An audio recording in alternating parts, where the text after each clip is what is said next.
Բարև ձեզ սիրելի հայրենակիցներ, ողջունում եմ ձեզ Համայնայության մայրաքաղաք Երևանից։ Այսօր մարտի 29 է 2025 թվական։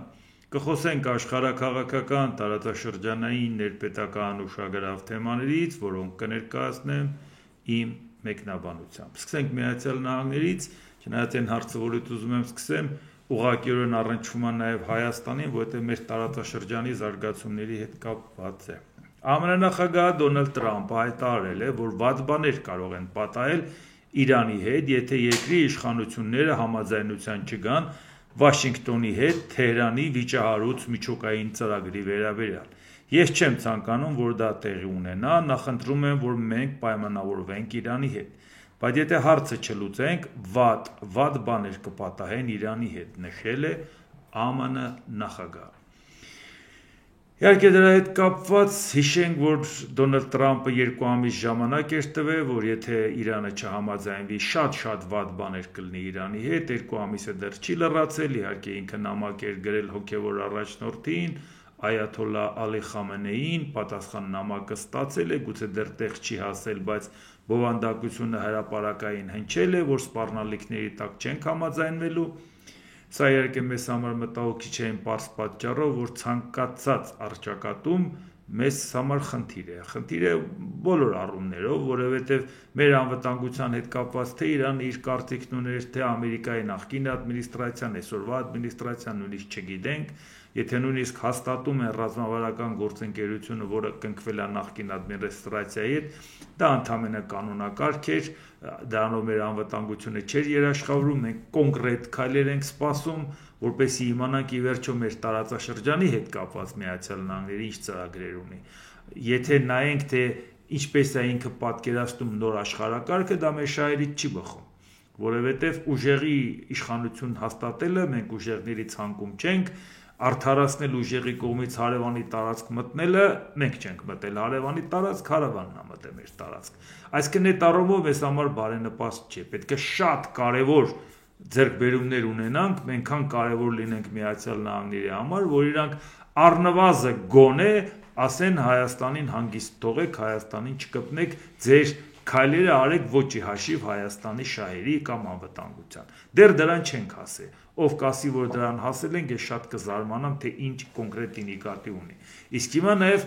փոխադարձ սպառնալիքները Իրանից, որը ոչնչով մեզ համար դրական չի, որտեղ եթե մեր հարևանն է, որի հետ խնդիր չունենք, բայց ինքը խնդիր ունենա Միացյալ Նահանգների հետ, վաղը հարց է առաջանալու Ադրբեջանը պատրաստվում է պլացդարմ տրամադրել Իրանի վրա հարձակումների, Իսրայելը ընդեղ ունի բազա, Իսրայելը առիթից օգտվելու է, Ամերիկան կանգնած է Իսրայելի թիկունքին, այս հարցը հո մեզ համար չի փարատվել, իսկ մեր անվտանգության խնդիրը ումից ակնկալենք։ Եվրոպան դեռ անվտանգության իր համակարգը չի ստեղծել, բնական է, բայց աշխատելու ենք այդ ուղղությամբ, որովհետև նրանք արդեն դա ստեղծում են, բա ում վրա հույսներս տնենք։ Ամերիկան մեր հետ կապված խոսել ենք դրա մասին, որ չենք դες Թուրքիան Ամերիկայի հետ իր հարաբերությունները կառուցում է այնպես, որ ինքը լինի դերակատար։ Մենք եթե որևէ ուղղությամբ ակտիվություն չունենանք, հետո պիտի զարմանանք, ասենք չհասկացանք, Ռուսաստանը հաղթի, էլի Թուրքիանը դառնամ տարածաշրջանի կուրատեր, որովհետև ռուսնո-թուրքը իրար հետ լավ է,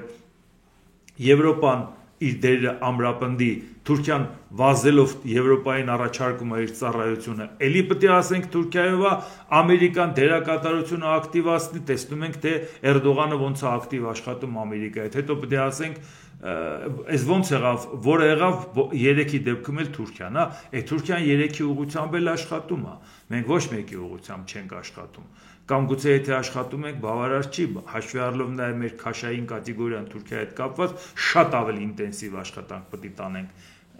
իսկ դա հաստատ չի երևում։ Իսլամական հեղափոխության պահապանների կորպուսի ռազմածովային ուժերի հրամանատար կոնտրադմիրալ Ալիզերա Թանկսիրին ասել է. Մենք միշտ բարեկամության ձեռք ենք մեկնում տարածաշրջանի երկրներին, որպես մուսուլմաններ մենք ոչ մի վտանգ չենք ներկայացնում մեր հարևան երկրների համար։ Մենք պատերազմի չենք ձգտում եւ այն չենք ցանկանում։ Սակայն եթե թշնամին փորձի վնասել մեր շահերը կամ հարձակվել մեր ժողովրդի վրա, նրանք պետք է իմանան, որ մենք պատասխան կտանք, նշել է իրանցի պաշտոնյան։ Մենք հնարավորություն ունենք հարվածելու թշնամու բոլոր հենակետերին, սկսվի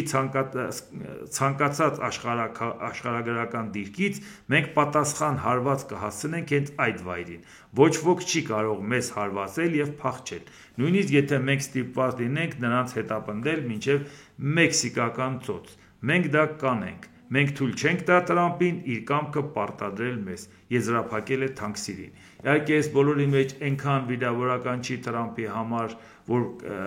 կհետապնդեն մինչև մեքսիկական ծոց, եթե ամերիկացիները հարձակվեն, որքան որ մեքսիկական ծոցը իրանցիները չեն համարում ամերիկյան ծոց, դե Տրամփը ինքն է անունը դրել, նա շատ ծանր կտանի, դա ավելի ծանր, քան Իրանը միջուկային զենք ստեղծելը։ Բայց հիմա այստեղ խնդիրը ինչու՞մ է կայանում, Իրանի միջուկային զենք ստեղծելուց ամենաշատ անհանգիստ է Իսրայելը։ Այդ բնական է, հասկանալի է, որ գիտի առաջ ծանր հարվածը ինքը կստանա, ոչ թե Միացյալ Նահանգները։ Բայց դե այս ընթացքում այն որ բախումներն եղավ, այն թատերականացված հարձակումներ, որ Իրանը ունեցավ Ամերիկային տեղեկացրեց, նրանք էլ օդում հրթիռները խփեցին, այդ ամեն ինչը գիտենք, տեսել ենք, շատ ենք խոսել։ Բայց հիմա եթե Միացյալ Նահանգների աջակցությունը չլինի Իսրայելին, լավ ենք հասկանում, որ Իսրայելը միայնակ չի հաղթի Իրանին, որտեղ Իրանի տարածքը այնքան մեծ է ու նրա հնարավորությունները այնքան շատ, որ 100 անգամ ավել հարված հասցնի Իսրայելը 100 անգամ պակաս պատասխան ստանա, դա Իսրայելի համար կարա կործանարար լինի, իսկ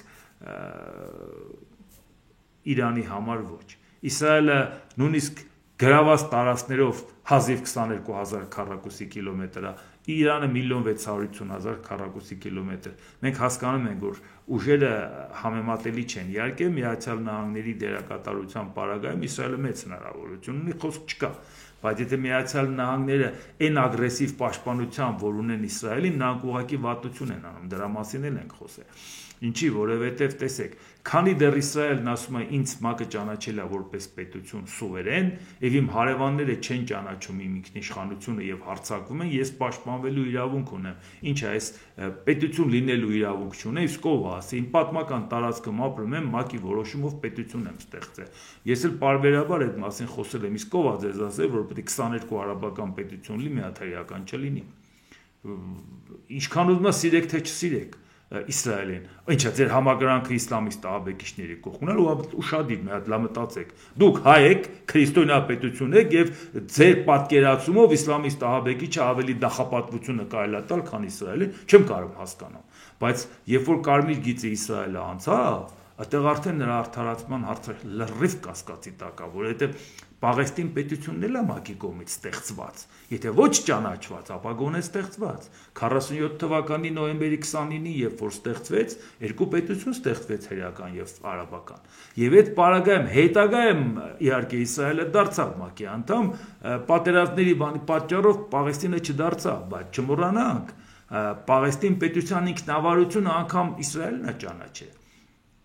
Իցխակ Ռաբինը Օսլոյի համաձայնագիրը որ կար 1993 թվականի, այնքան էր դրանից ուրախ, որ միևնույնն է արդեն գոնե խաղաղություն կստանանք, որ Իցխակ Ռաբինը համաձայնվեց դրան վարչապետը եւ Յասիր Արաֆատի հետ Պաղեստինի ազատագրական շարժման փաստաթուղթ ստորագրեցին եւ այնքան է իր համար այդ խաղաղությունը կարևոր, որ սեկտոր Գազան վերադարձվեց Պաղեստինի եւ Հորդանան գետի արևմտյան ափի վերահսկողությունը։ Հոդանորություն չի։ Իսրայելը դա այնքան ծանր տարան, որ դրեցին սպանեցին 1995 թվականին Իցխակ Ռաբինին, բայց նրան շատ դժվար էր դավաճան համարել։ Իցխակ Ռաբինը դա այն գլխավոր շտաբի պետն էր 1967 թվականի 6-օրյա պատերազմի ժամանակ, որ իրանք այդ կոալիցիոն ուժերին ջախջախեցին։ Ու բացի այդ երկրները, որոնք միավորվել են, թիկունքին էլ կանգնած էր խորհրդային միությունը, 6 օրում ջախջախեցին, եւ այդ պարագայում իրանք վերցրեցին Հոլանի բարձունքները, Հորդանան գետի արևմտյան ափը, արևելյան Երուսաղեմը, սեկտոր Գազան, բացի դրանից նաեւ վերցրեցին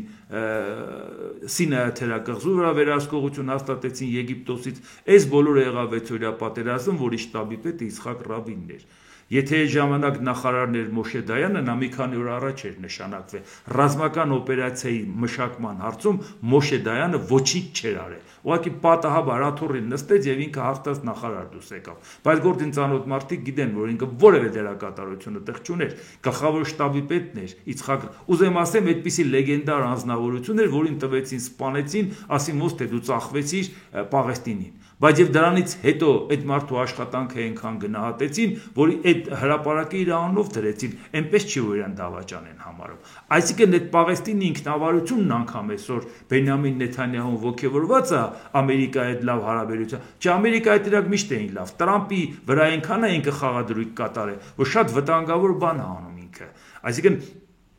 Եվ այս պարագայում արդեն ինքը խոցելի է այդ չափի ինչքան որ հովանավորում է Իսրայելին Ամերիկան արդեն վատություն է անում Տրամպը արդեն որևէ մեկ այլևս Իսրայելի դերակատարությունը չի կարևորելու Իսրայելին չի արդարացնելու եթե ինքը նախահարցակ է եթե ինքը պաշտպանվում է իր անվտանգության համար իր ժողովրդի համար իր պետության համար նա ուներ արդարացում Մակի կողմից պետություն եմ բայց քու ճանաչածը դու անգամ չես հարգում ոգևորվել ես ասում ես արի գազան դատարկենք այնպես որ այս հարցում Իրանը որ մի քիչ ավելի ակտիվ է եւ կհարվածի նաեւ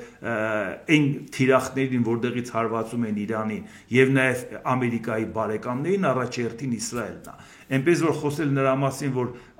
կանխենք միջուկային զենք ստեղծելը Իրանին ճնշելու պարագայում այդքան էլ հիմա հեշտ չի լինելու որովհետև Տրամպի դիրքերը այտենց ամուր չեն Տրամպը իր դիրքերը կորցրեց երբ որ բոլորի դեմ դուրս եկավ այդ տեսակ խնդիրներ ունեցավ Եվրոպայի հետ խնդիրներ ունի Կանադայի հետ խնդիրներ ունի Լատինական Ամերիկայի գլեթե բոլոր երկրներ եթե նույնիսկ հետները չի էլ առնչվում որովհետև փախստականների հետ կապված ապօրինի միգրանտների հետ կապված շատ անհարգալի ձևով վարվեց բոլորին իր դեմ հանեց Պանամայի հետ կապված հարցերն էլ այդ ամեն ինչը գիտեք իսկ հիմա տեսնենք միևնույնն է Իսրայելը շարունակում է իր վտանգավոր ակտիվ քայլերը բայց նաև մենք պետք է հասկանանք լավ Իսրայելը ենթադրենք իր համար իր գլխին փորձանք ասարկում բայց դա կարող է վաղը լինի մյուս օրը լինի երբ որ Տրամպը չլինի այսօր կարող է այդ խնդիրը վտանգ լինի մեզ համար Իսրայելի վարչապետ Բենյամին Նեթանյահուն հանձնարարել է իսրայելական արտաքին հետախուզական ծառայությանը Մոսադին գտնել երկրներ, որոնք կհամաձայնեն ընդունել Գազայի հատվածից մեծ թվով պաղեստինցիների, իսկ խոսքը առնվազն 1.5-2 միլիոն մարդու մասին է։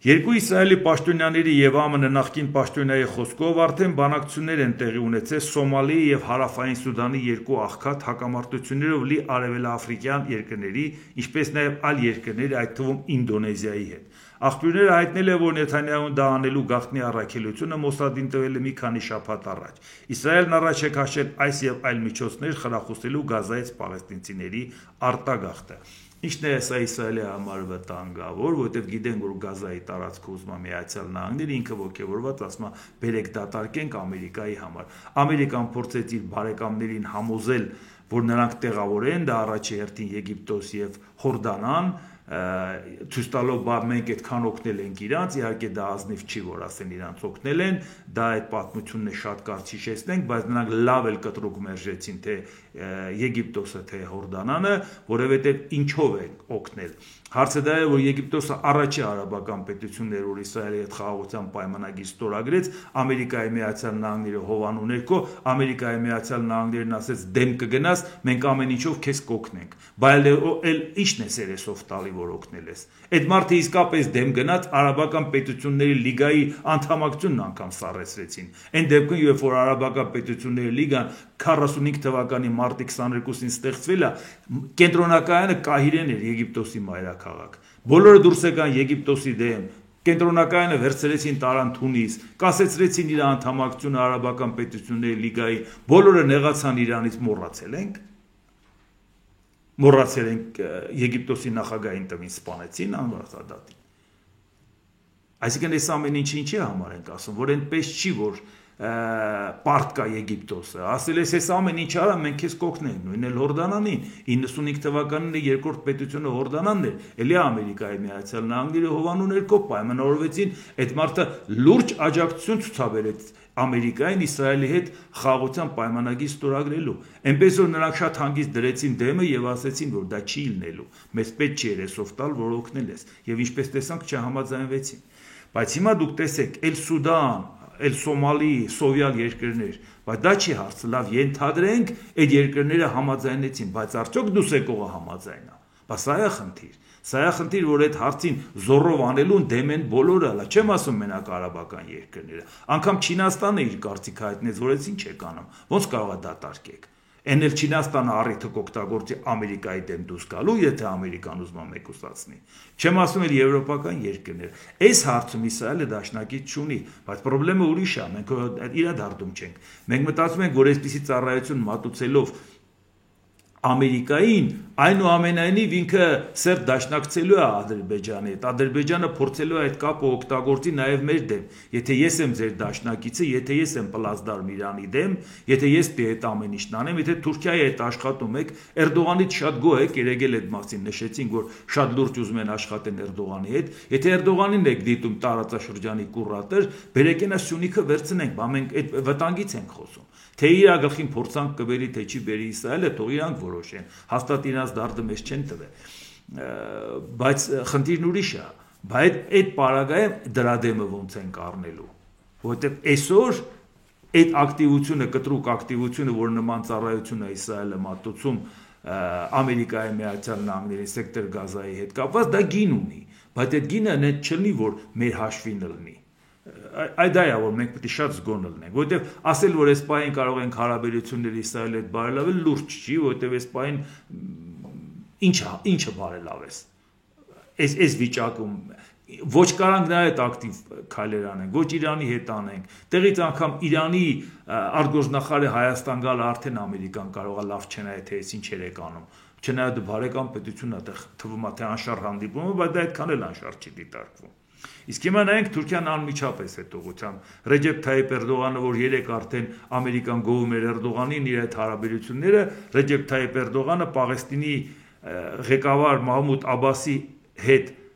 հեռախոսազրույցի ժամանակ հայտարարել է Իսրայելի հարձակումների վերսկսման պատճառով Գազայում սրվել է հումանիտար ճգնաժամը։ Պաղեստինցիները կկարողանան հաղթահարել Գազայի հատվածում վերսկսած ճգնաժամը միայն միասնությամբ։ Էրդողանը եւ Աբասը քննարկել են չդադարող իսրայելական հարձակումները, ինչպես նաեւ գլոբալ եւ միջազգային օրակարգի արդիական հարցեր։ Հիշում ենք, որ Թուրքիան էլ ասում էր թույլ չենք տալու, որ պաղեստինցիներին ընդեղից հանել։ Իհարկե ակտիվ քայլեր առաջ ա գնում, Իսրայելն ասում ամբողջն եմ գրավելու, բայց բոլորը հասկանում են դա ոչ թե գրավում անվտանգության տեսանկյունից, այլ Ամերիկայի համար ժեստ անելու, որը նաեւ արդեն իր համար վտանգավոր է։ Այնպես որ մենք սա էլ պետք է հաշվի առնենք, որ անիմաստ է մտածել Թուրքիայի Իսրայելի հետ հարաբերությունը կարգավորելու մասին, անիմաստ քայլ է այս պահին դրությամբ, բայց շատ կարևոր է Եվրոպայի եւ Ամերիկայի Միացյալ Նահանգների հետ քայլերը կարգավորելու ուղղությամբ։ Կանադայի կառավարությունը տեղեկացրել է ԱՄՆ նախագահ Դոնալդ Տրամփի հետ երկրի վարչապետ Մարկ Քարնիի շատ կառուցողական զրույցի մասին։ Ղեկավարները պայմանավորվել են սկսել համապարփակ տնտեսության եւ անվտանգության ոլորտում ընտրություններից անմիջապես հետո նշվել է Կանադայի կառավարության հաղորդագրությունում։ Այսինքն Կանադայի վարչապետը նաև ասել է ԱՄՆ նախագահին, որ իր կառավարությունը պատասխան մաքսատուրքեր կսահմանի Կանադայի աշխատողներին եւ տնտեսությունը պաշտպանելու համար 2025 թվականի ապրիլի 2-ին ԱՄՆ լրացուցիչ առևտրային մաքսատուրքերի մասին հայտարարություններից հետո։ Իդեպ ասենք թե ինչ ընտրությունների մասին է խոսքը, Ջասթին Տրյուդոն ինքը հրաժարական տվեց եւ նոր ընտրություններ չհայտարարվեց։ Պարզապես ինքը դուրս եկավ, ով ստանձնեց կուսակցության ղեկավարի պարտականությունները, նա էլ իրանց ընտրությունների արդյունքում դարձավ վարչապետ։ Այսինքն նոր ընտրություններ չի եղել, իսկ քանի որ հիմա շատ լուրջ բախումների խնդիր է առաջացել Միացյալ Նահանգների հետ, կզիջեն թե կբախվեն, թե ինչ կլինի, Մարկ Կարնին չի ցանկանում, որ ինքը այդ կարգավիճակով մտնի այդ բեռի տակ, ասեց, որ եկեք արտահերտ ընտրություններ անենք, արտահերտ ընտրությունների արդյունքում, եթե ինձ կտան այդ լիազորությունը, շարունակենք աշխատել, իսկ իմ գիծը արդեն նախապես ներկայացրել եմ, ինչ եմ ուզում, ակտիվ ձևով պաշտպանելու Կանադայի շահերը, որևէ ձևով չզիջելու, պատասխան մաքսատուրքեր, այսինքն ինքը բավական կոշտ ձևով ներկայացրել է այդ ամեն ինչը, բայց եւ միևնույն ժամանակ ասում է տվեք մանդատ, իմ ծրագիրը ներկայացնեմ, եթե ինձ հետ համաձայն չեք, ինձ մի ընտրեք, ուրիշին ընտրեք, խորհրդարանական ընտրությունները թող ուրիշը դառնա վարչապետ։ Այսինքն այս առումով նաև խոսում է նրա մասին, որ այսինքն հիմա ընտրություններից հետո արդեն կտեսնեն Ամերիկայի Միացյալ Նահանգների իրենց հարաբերությունները ոնց են կառուցում, բայց հետևողականորեն նշում է, որ պատասխան մաքսատուրքեր միացնել։ Իսկ ԱՄՆ փոխնախագահը J.D. Vance-ը հայտարարել է. Կանադայի կողմից պատասխան մաքսատուրքեր սահմանելը արդյունավետ քայլ չի լինի։ Ինչպես հաճախ ասում է Սպիտակ տան ղեկավարը Դոնալդ Տրամպը, Կանադան պարզապես հաղթաթղթեր չունի, Կանադան ոչ մի կերպ չի կարող հաղթել ԱՄՆ-ի դեմ առևտրային պատերազմում, հայտարարել է Վենսը։ Ավելի աբսուրդ բան չեմ պատկերացնում, թե ինչի ես դուք ու հարևան, բարեկամ հարևան պետության հետ խոսում պատերազմի մասին, լամիատե մտածես կհաղթի թե չէ։ Եթե ենթադրենք Կանադան պարտվեց, ինչը Ամերիկան հաղթելու է, ինչի մաքսատուրքերի պատերազմի դեպքում Ամերիկան կարող է հաղթի, գնաճի դեմ առնելու եք, դուք ներմուծելու հետ կապված մաքսատուրք բարձրացեցիք, ապրանքը թանկանալու է։ Արտահանման վրա էլ նրանք մաքսատուրք դրեցին, ապրանքները չի վաճառվելու։ Չգիտեք ինչ է կատարվելու։ Տնտեսության անկման հետ կապված շատ ենք խոսել, չեմ ուզում անդադ նույն բանացեմ, բայց քանի որ այս նույն ոճով, այս պատերազմական ոճով շարունակվում է, դրա համար ուզեց չուզեց անդրադառնում ենք դրան։ Որտեղ դրանից նաև կախված է նոր աշխարհակարգը, ոնց է Ամերիկան պատկերացնում, եթե բոլորի հետ առճակատման է գնում։ Դանիայի վարչապետ Մեթե Ֆրեդերիկսենը Գրենլանդիայի վերաբերյալ ԱՄՆ սպառնալիքների ֆոնին հայտարարել է Արկտիկայում ռուսական սպառնալիքի մասին։ Իհարկե, Արկտիկայի ռուսական սպառնալիքին դե առանձին անդրադառնանք, հիմա ուղղակի ներկայացնեմ։ Ֆրեդերիկսենի խոսքով ԱՄՆ փոխնախագահ J.D. Vance-ի հայտարարությունն այն մասին, թե Վաշինգտոնում հարգում են Գրենլանդիայի ինքնիշխանությունը եւ ինքնորոշման նրա իրավունքը կարեւոր էր։ Դանիան լավ է եւ ուժեղ դաշնակից է։ ՆԱՏՕ դաշինքում բոլորի համար մենք դիմակայում ենք Ռուսաստանի սպառնալիքին։ Երկար տարիներ մենք կողք կողքի կանգնած ենք եղել ամերիկացիների հետ։ Շատ դժվար իրավիճակներում հետևաբար այն, որ ԱՄՆ փոխնախագահը հիշատակում է Դանիան արդարացված չէ, Դանիայի նկատմամբ քննադատական բաներ ասել կկարդամ դա։ Գրել է Դանիայի վարչապետը։ Մյուս կողմից, ինչպես նշել է Ֆրեդերիկսենը, ճիշտ է, որ Արկտիկայի անվտանգությունը պետք է ավելի առաջնահերթ լինի։ Դանիան այժմ ամրապնդում է իր ջանքերը, եւ մենք կարող ենք ավելի արագ ամրապնդել անվտանգությունը, եթե կարողանանք անհրաժեշտ պաշարներ ստանալ, այդ թվում ԱՄՆ-ից։ Գրենլանդիան ՆԱՏՕ-ի մասն է։ Ուստի ՆԱՏՕ-ն նույնպես պետք է զգալիորեն մեծացնի իր ներկայությունն Արկտիկայում եւ ՆԱՏՕ դաշինքի բոլոր մասերի պաշտպանությունն ուժեղացնելու ոլորտում, եզրափակել է Դանիայի վարչապետը։ Այսինքն, եթե Գրենլանդիան գտնվում է թեկուզ լայն ինքնավարությամբ Դանիայի կազմում, իսկ Դանիան ՆԱՏՕ-ի հիմնադիր անդամ է 12 այն պետություններից, որոնք 49 թվականի ապրիլի 4-ին Վաշինգտոնում ստորագրեցին եւ ՆԱՏՕ են հիմնադրել։ Դանիան հիմնադիրներից մեկն է, Գրենլանդիան էլ նրա կազմում։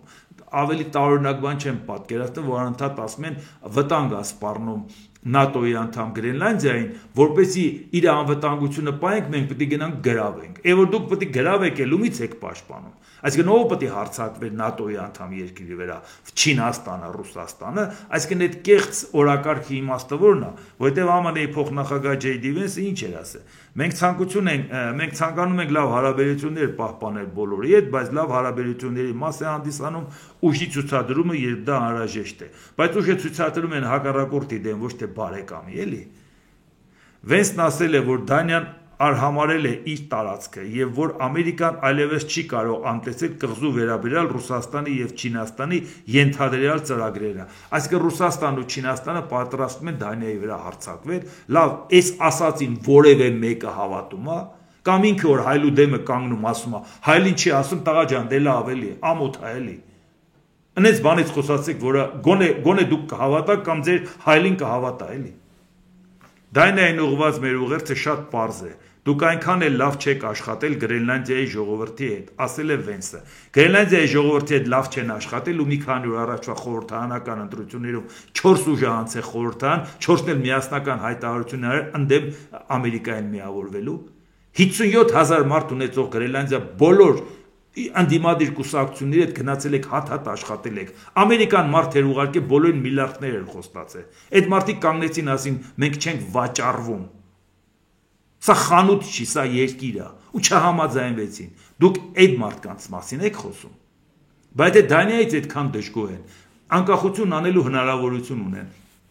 2009 թվականի պայմանավորվածության արդյունքում, որը ստորագրված է որոշումը կայացված Դանիայի հետ, իրանք կարող են անկախության հանրաքվե անել եւ դուրս գալ։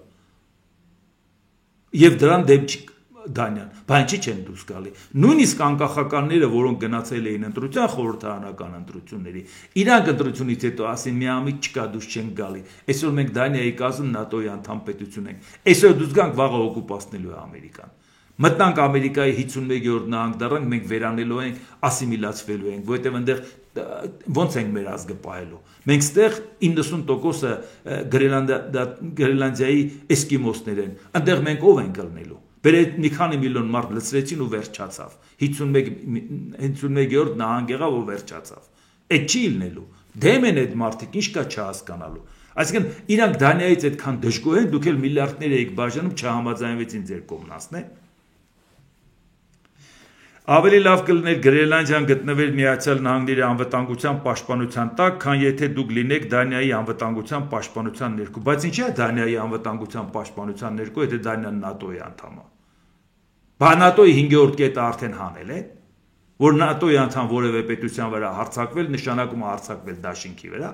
Թե դաշինքը որտեղ գնում մեկին պաշտպանում, ասում է ուրեմն այս պետությունն իմն է։ Եվրոպայում քանի երկրում բազա ունես, բոլորը քոնն է։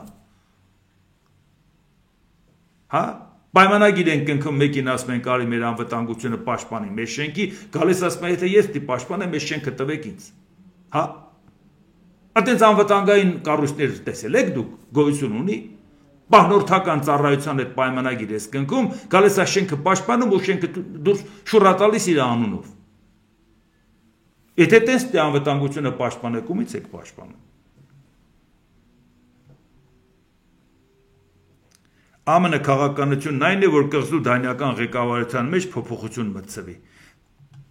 Դանիան իր հերթին հայտնել է, որ իրեն դուրս չի եկել ԱՄՆ փոխնախագահ J.D. Vance-ի արտահայտությունների տոնն այն մասին, որ Կոպենհագենը բավականաչափ բան չի արել Գրենլանդիայի համար, ռեսուրսներով հարուստ Դանիայի այն տարածք այցելության ժամանակ, որի մասին երազել է ԱՄՆ նախագահ Դոնալդ Տրամպը։ Դանիայի արտաքին գործերի նախարար Լարս Լոքե Ռասմուսենն ասել է. «Մենք բաց ենք քննադատության համար, բայց թույլ տվեք ինձ մինչև վերջ անկեղծ լինել, մեզ դուրս չի գալիս այն տոնը, որով դա ասվել է, դա այն չէ, ինչ դուք խոսում եք ձեր մերձավորների հետ, եւ ես նախկինի պես Դանիան եւ Միացյալ Նահանգները համարում եմ մերձավոր դաշնակիցներ»։ Իհարկե էլի հարցեր կա դրան կանրադառնամ, բայց այդ Արկտիկայի հետ կապված Կանադայի վարչապետ Մարկ Քարնին ինչ ասել, Կանադան մտադիր չէ համագործակցել Ռուսաստանի հետ Արկտիկայում, այդ էլ ուղղակի նայենք, մի հատ էլ ՄԱԿ-ի գլխավոր քարտուղար Անտոնիո Գուտերեշը հայտարարել է, որ Ուկրաինան չունի արտաքին կառավարման կարիք,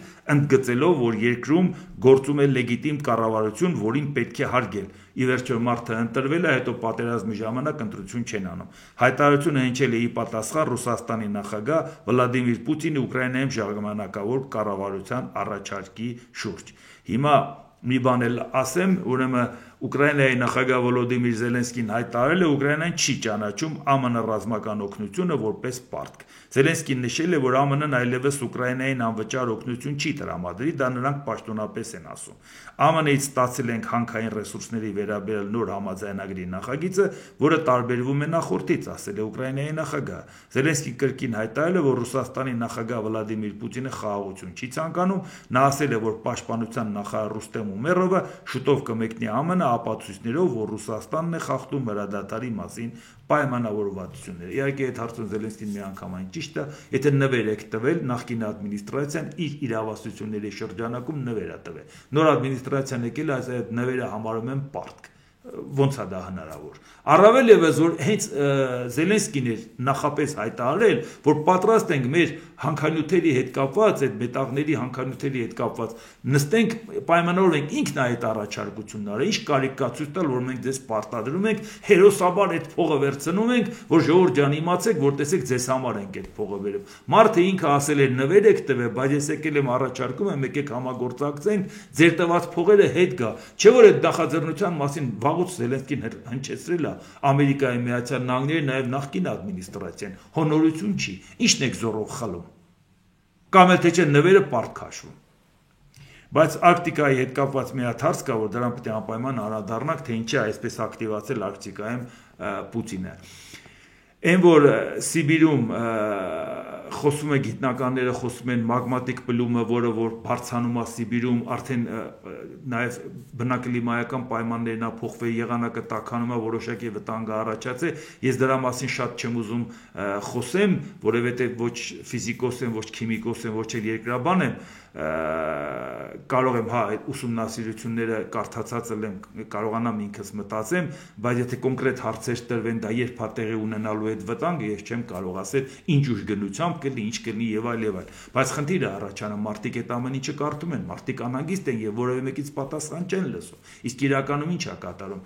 Գիտնականները, այդ թվում նաեւ ամերիկյան ուսումնասիրության արդյունքներ են ցույց տալի, որ Սիբիրում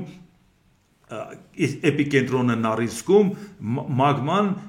դուրս է գալիս, աստիճանաբար դուրս է գալիս,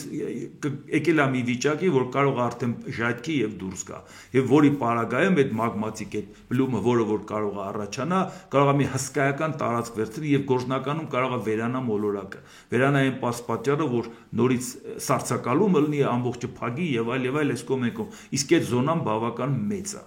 Անգամ 2000 կիլոմետր այսպես շառավղով։ Իսկ այդ ամբողջ վտանգի հետ կապված խնդիրը ինչու՞մ է կայանում, որ դրա համար եմ ասում, ես այս սենսացիաներ չեմ սիրում, մենք փոխադարձ հարգանք ունենք իրար նկատմամբ, ասենք, այ տեսեք շուտով կպայթի, որ մարդիկ կոնկրետ հարց տան, իսկ ես չկարողանամ ասեմ, բայց ուզում եմ դրա քաղաքական գնահատականը տամ։ Կոնկրետ Սիբիրի հետ կապված ծրագրեր կար։ Հարուստաօգտակար հանածոներով ամեն ինչով Սիբիրը զարգացնենք, այդ թվում անգամ խոսք էր գնում, որ մայրաքաղաքը տեղափոխեն Սիբիր, որ այն պատճառով, որ 11 ժամային գոտի է, բայց այդ պարագայում ստացվում է այնպես, որ հեռավոր արևելքից մարդիկ տենց չեն կարողանում Մոսկվայի հետ ուղիղ աշխատեն, որովհետև այն ժամին նրանք են քնած,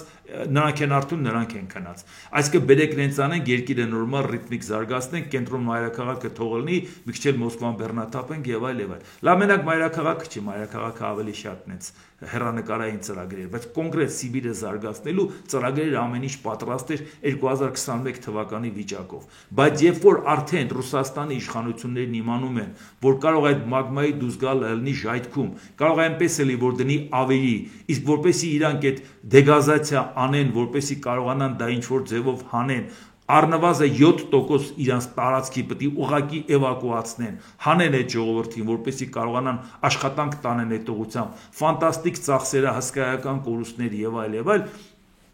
մտածում են, բա ինչի դա անենք որ։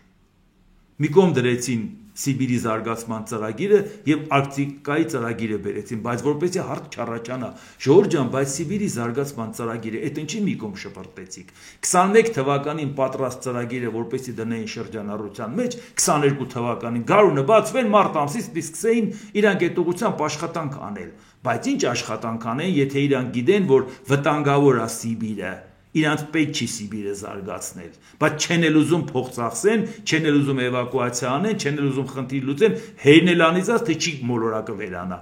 Եվ ինչ արեցին,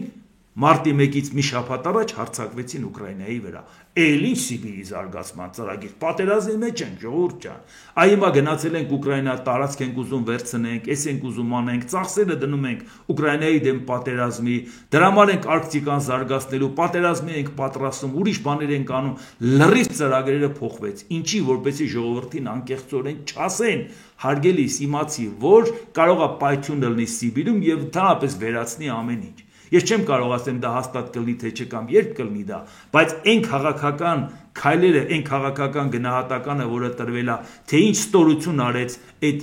ծերուկը Պուտինը, որը իմանալով իր երկրի հետ ինչա կատարը, մտածեց ինչի համար ես սա այսօր անեմ որ, բայց այն սիրահոժարեն չի վերցրել Սիբիրը տալիս չինացիներին։ Չինացիները գալիս են, լավ էլ բնակվում են, տարածքներ են վերցնում։ Չինացիները այդքան միամիտ չեն, չինացիները այդ գիտական հայտնագործությունները շատ լավ գիտեն գիտնականների պրոյեկտները հրաշալի։ Նրանք չեն անում այն ռեգիոնում, որտեղ կարող է էպիկենտրոնը լինի, որտեղ կարող է էվակուացնեն։ Նրանք ավելի հեռու տարածքներն են վերցնում։ Ռուսներն է սիրահոժար հանձնում են չինացիներին։ Չինացիները կգան, կբնակեցվեն, ամեն ինչ կանեն, օբյեկտներ կան, գործարաններ կան, որոնք որ քաղաք ձևավորող գործարաններ են, ամբողջ քաղաքը ստեղծել են այդ գործարանին սպասարկելու համար, այնտեղ աշխատելու եւ ենթակառուցվածքները։ Գալիս են չինացիք, ռուսներին հանում են, գալիս են իրանք են ասում, իրանք չինացիներին բերում են, դատարկում են գործնականում, ինչի ասեն ստալի չինացիներին, թող վաղը գան չինացիները լցվեն, իրանք ձեռք բերումը ռուսական տարածքում ունենալու պարագայում, իրանք է թող այդ արհավիրքի դեմը առնեն, իրանք է կփորեն, իրանք էլ կանեն, իրանք է դեգազացիան կանեն, ամեն ինչ կանեն, մոլորակը կփրկեն, թող այդքան մասն էլ մնա չինացիներին։ Այս սա է անբարոյականության մակարդակ, այսօր Տրամփն ասում է միջուկային զենքից են վախենում, միջուկային զենքից մի վախենա, միջուկային զենքի պայթյունից անհամեմատ գերազանցող պայթյունը Ռուսաստանում հիմա պատրաստ է, ամերիկացի գիտնականները ճղում են իրանց մեջից, լավ դա վերցրեք նայեք ինչա կատարվում, այդ մտածեք մոլորակի հետ կապված ինչ եք պատրաստվում անել։ Մարդիկ վիդեոներ են դնում, նյութեր են ցույց տալի, հետ տաքացումների հետ կապված ոնց են շենքերը քանդվում, ոնց են ճաքեր տալի, ոնց է սեյսմիկ ինչ ակտիվություն է առաջացել, ինչ խնդիր, ոչ մի բանից ոչ մեկը խաբար, չէ ամբողջ աշխարհի գիտնականները գոռում են, որ ընդհանրապես նույնիսկ չգիտենք դա օրերի հարց է, ամիսների հարց է, թե տարուի հարց է, երբ դա կարող է տեղի ունենալ, բայց ամեն տարի փոխվում է, եթե դեմը չառար, հետո ուղղակի չես կարող դեմը առնել։ Իսկ այս պարագայում ինչ անում Պուտինը, հո ինքը միամիտ չի ծախսերանի, կամ ասի ժողովուրդ ջան, գիտեք, պրոբլեմ կա, մենք պետք է դնենք Սիբիրը էվակուացնենք, որպեսզի աշխատանք տանենք, այս հարցը լուծենք ձեզ համար, իրան դա պետք է։ Բերեք Սիբիրը տանք չինացիներին, մենք գնանք Ուկրաինա կռվենք, արդարացնենք թխի ենք Սիբիրը տվեք չինացիներին, իսկ այս ընթացքում Տրամփն էլ միամիտ ասում է, անենց անեմ Ռուսաստանին ու Չինաստանին իր հետ կռվացնեմ, այն միամիտ, Ռուսաստանն ու Չինաստանին ոնց կարաս կռվացնես, Ռուսաստանը երկիրը տալիս է Չինաստանին, որպեսզի բնական այդ արհավիրքի դեմը չինացի կառնեն։ Խաբար չես։ Այդքան բարդ է հասկանա։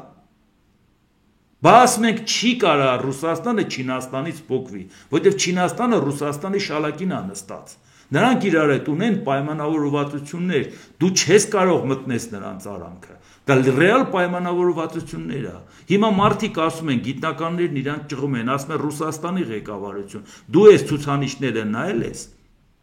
Այս թվերը նայել ես։ Էկոլոգիան փոխվում է, նայել ես։ Ինչ ես անում։ Պատերազմը ինչ պետք է անեմ։ Բայց ոնց եղավ որ Սիբիրի ծրագիրը այդքան օգտակար հանածոն թողեցիր, ընկել ես Քուչեկը, ինչ Արկտիկա։ Ինչ խնդիր ունես դու Արկտիկայում։ Կամ էլ Ամերիկային էլ համոզել ես, նայել ասում արի գնանք Արկտիկայում, անենց հանածոների չգիտես հարցերով զբաղվենք միասին, մի ինձ ոգևորվել են, ինչ դու չգիտես դա ինչի համար է արվում։ Դա արվում է որպեսի բացատրի, թե ինչի է Չինաստանին տալի Ռուսաստանի տարածքը։ Մարդիկ իրանց ճղում են, գոռում են, ասում են ընկերներ, այն ինչքան որ դու Ուկրաինայից տարածք ես վերցրել, տասնապատիկ տարածքներ դրած վարձակալությամբ տալիս ես չինացիներին, գործարաններ ես տալի, տարածքներ ես տալի, բնակավայրեր ես տալի, ինչի համար ես տալի դա, որ ինչ խնդիր ես լուծում, գա տնտեսությունը զարգացնի։ Որ եկավ տնտեսությունը զարգացել, չինացիք անուղեղեն չեն հասկանում, հա, որ այդ տարածքներից մի քանի կիլոմետր հեռու կամ թեկուզ մի քիչ ավելի երկար հեռավորության վրա կարող է պայթյուն լինի եւ մոլորակը ինչ է նրանք պատրաստվում են մոլորակը վերացնեն, ասում է չէ ժողովուրդ ջան, եթե Ռուսաստանը չի ուզում այդ հարցի դեմն առնի, Ռուսաստանը չի էլ կարող աշխարհին դիմի ասի, բա մոլորակը վերանում է, եկեք բոլորով պայքարենք դրա դեմ։ Առաջին քու տարածքում էլ ամա դու ինչ ես անում, ամա դու սկի չես խոստովանում, որ տենց վտանգ կա։ Դու փորձում ես հերկել, որ տենց վտանգ կա։ Այսինքն աշխարհի այդ բոլոր գիտնականները, այդ սեյսմիկ ծառայությունները, այդ բոլոր չափումները անողները բոլորը հիմար են։ Բոլորը խելագար են։ Ոչ մեկը չի հասկանում, մենակ Պուտինն է հասկանում։ Բան դրա համար եմ ասում, ես չեմ կարա մասնագիտական գնահատական տամ, ես դրա համար տալիս եմ քաղաքական գնահատական։ Այդ ամեն ինչին թե ինչ արեց Պուտինը 22 թվականին, եւ որ պետք է սկսեր Սիբիրը զարգացնել, բայց ինքը սկսեց Սիբիրը հանձնել Չինաստանին, եւ որպեսզի դա արդարացնի, պատերազմով արդարացրեց։ Այս է խնդիրը ժողովուրդ ջան, հիմա այս բարոյականությամբ երկիրը մենք էլ մտածում ենք, թե ի վերջո մարդիկ էլ ասում են, այդ տեսակ Ռուսաստանին հաղթել չի լինի, հիմա էլ որ հաղթեց Ուկրաինայում, գալու է մի հատ էլ Հայաստանը վերցնի։ Խելք հավաքեք, ժողովուրդ ջան, ով վերցնի իր երկիրը չինացուն ա տալի, որ չինացին գա, ձեռի հետ էլ մոլորակը փրկի։ Իսկ Ամերիկայի Միացյալ Նահանգներն էլ ասում է, բերեք Ռուսաստանին պոկենք Չինաստանից։ Չինաստանի դեմ առնենք, դե Չինաստանի դեմ առնում ես, Ռուսաստանը հիմա էլ քեզ է խնդրում, ասում է հանածոները տալիս եմ, արի Ամերիկայի Միացյալ Նահանգներ մտի, որ ներքաշի Ամերիկային Ռուսաստանի տարածք, որ հետո ասի բայ եկել ես ներդրում ես արել, այսը պայթում է այս մոլորակը, այս մագման դուս ա գալի չես ուզում դեմը առնես, դե արի տրիլիոնները ծախսի արի, որ այդ հարցի դեմը առնես, չգիտեք ինչի համար է արվում։ Մի այդքան բարդ բան, ես էլի սրան չէի անդրադառնա, կարայի համարեի դե լավ, դե դա իմ ինչ թեման է, մագմայի, բայց շատ դեպքերը մտնում է, մարդիկ կան, ասենք ասում են Հայաստանի դեպքերի հետ կապված շատ ավելի քիչ եք խոսում, քան աշխարհի։ Այսինքն որ մոլորակը վերանա Հայաստանը մնալու է, ժողովուրդ ջան։ Այսինքն որ մագման դուս է գալիս մոլորակը վերացնում, հա։ Մենք առանձին մեզ համար սենց առանձին ապրելու ենք, հա, այդ մոլորակը, բա մեզ հետաքրքիր է մոլորակը, հա, մենք մեզ համար ապրելու ենք, բա այդ ինչի մասին խոսում ենք, այդ բոլորը Հայաստանի մասին է, ժողովուրդ ջան։ Ու սա եմ ասում, եթե այսօր այդ վտանգը չկա, փարատեք այդ վտանգը։ Ամեն օր հազարավոր մարդիկ այդ վտանգի մասին կարդում են։ Մարդիկ են Էլի որ իմանան դա իմ մասնագիտությունը չի, բայց մարդիկ են ասում են ընկեր, լա կարող է հասկանաս, խելացի մարդ ես, լա ասա, իրոք այդ վտանգը կա թե չէ։ Իրոք կարող է այդ մագման դուս գա մոլորակը փակի։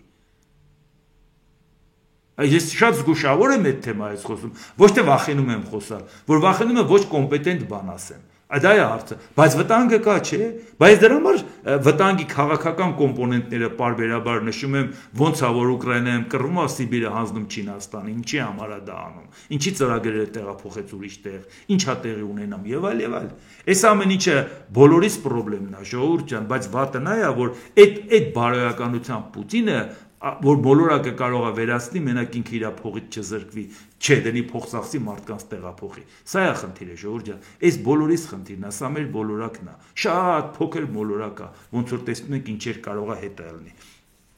Իսկ եթե ուզում եք անպայման Հայաստանից խոսանք, Հայաստանի դեպքերով էլ ամփոփ եմ, ժողովուրդ ջան։ Վարչապետ Նիկոլ Փաշինյանը սոցցանցի իր էջում գրել է. հանդիպում Քասախում կրթվելը նորաձև է շարժման շրջանակներում։ Այն ռուսը մի խոսք ուներ, չէ, ասում է, «Էրնակ քո խնդիրները մերն են, էլի»։ Գիտեք, ես երբեք չեմ սիրում ընտանիք մտնելը,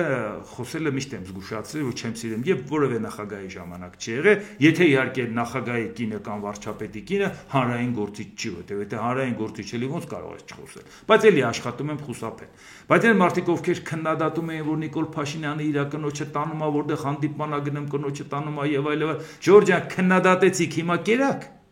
Հիմա արդեն կնիկը ուր գնում է մարդուն է տանում։ Կրթվելը նորաձև է, գնացինք Քասախ, Նիկոլ Փաշինյանին գցեցինք հետները ստանանք, ընդ դալիճում գցեցինք թող իր համար նստի, եթե պետք է լի մի հատ ելույթ կունենա։ Իսկ որտեղ դենց է չհասկացա, հիմա այդ ովքեր նստած են նրանց են կրթում, թե նրանց բացատրում են ինչ պետք է անեն, որ գնան իրանք ուրիշին կրթեն։ Ես գիտեմ, որ անկիրթների համար ժամանակին հատուկ դպրոցներ էին բացում եւ այդ մարդկանց էին կրթում, անկիրթներին հավաքում են։ Ես մի ուզում եմ իմանամ դալիճում ովքեր են։ Կրթված մարդիկ եկել են, որ իմանան ոնց պետք է կրթեն, իրանք մանկավարժ են, ինչ են, ով են դահլիճում նստածը։ Թե ուղղակի ասում են Ժորժ ջան, կրթվելը լավ բան է։ Ու դրա համար պետք է մարդիկ հավաքել դահլիճում, վարչապետին էլ տանել, մոլորակի խնդիրներ, աշխարհի խնդիրներ, տարածաշրջանի խնդիրներ, այս ամեն ինչի մասին խոսում ենք, դասկի մի տոկոսը չեն թեմաների, որ կուզենայի մենք իրար հետ քննարկեինք Ժորժ ջան։ Բայց դե ինչ հարաստ է, հիմա ինչ հասցնում ենք, այդ ենք անում։ Եվ այս պարագայում մեկ էլ իմանում ենք, որ վարչապետը գնացել է, չգիտեմ, կրթելու թե կրթվելու, երկուսն էլ խայտառակություն է ամեն դեպքում։ Դե ինչ, այս է մեր վիճակը, այդ էլ մեր բախտը։ Այսօր այսքանը, եթե հավանեցիք, սեղմեք լայք կոճակը, բաժանորդագրվեք Էդվարդ Անդինյա YouTube-յան ալիքին, սեղմեք զանգակ կոճակը, գրեք մեկնաբանություններ, գրեք հարցեր, դիտեք եւ դատեք ինքներդ։ Շնորհակալություն։